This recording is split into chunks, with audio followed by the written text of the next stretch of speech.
नमस्कार दोस्तों कि यहाँ पे विद इन 1 मिनट्स आपको मैं आज यहाँ पे एनईपी के क्वेश्चन पढ़ाने जा रहा हूँ जो आपके नई शिक्षा नीति के क्वेश्चन यहाँ पे एग्जामिनेशन में आएंगे, जिसका हमारा पहला क्वेश्चन आपके स्क्रीन पे दिख रहा है। और देखिए पहला क्वेश्चन यहाँ पे क्या कह रहा है। पहला क्वेश्चन ये कह रहा है कि नई शिक्षा नीति 2020 में स्कूल शिक्षा की संरचना कैसी है।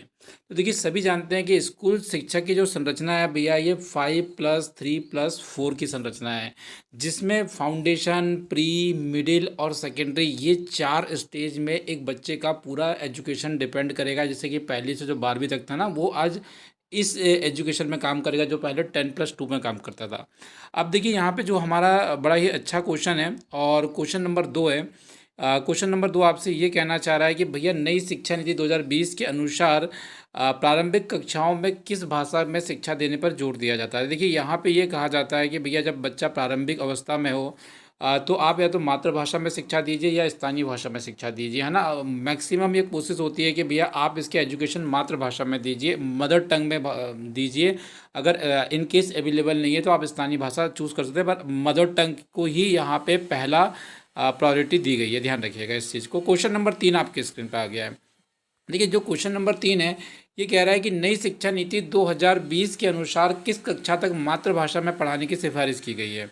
देखिए नई शिक्षा नीति जो है वो तो कहती है कि भैया यहाँ पे आप जब तक पढ़ा सको जब तक पढ़ाओ, पर ये कहती है कि भैया कक्षा 5 तक तो आपको पढ़ाना ही पढ़ाना है, पर संभव हो सके तो कक्षा 8 तक इसको लेकर जाना है। याद रखिएगा।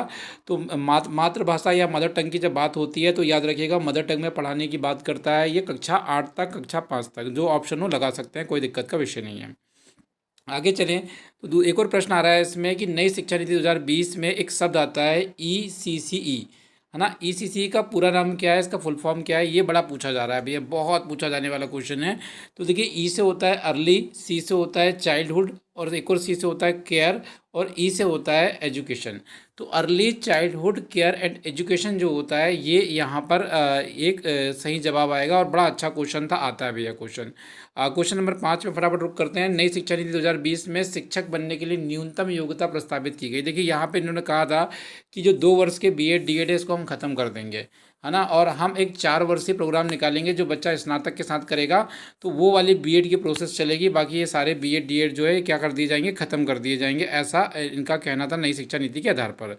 अगर आगे चल के हम देखें तो नई शिक्षा नीति 2020 में बोर्ड परीक्षा के बारे में क्या बदलाव प्रस्तावित हुआ। तो देखिए बोर्ड परीक्षाओं के बारे में जो बदलाव हो रहा है तो बोर्ड परीक्षा का दबाव कम करना है ना, और एक्चुअली स्किल्स या कौशल को डेवलप करना है बच्चों के अंदर, ये कहा गया था। ये थोड़ा सा ध्यान रखिएगा। क्वेश्चन नंबर 7 में हम लोग देखते हैं, और 7 ये कह रहा है कि नई शिक्षा नीति, सुनिएगा, नई शिक्षा जो नीति है भैया, नई शिक्षा नीति जो है ये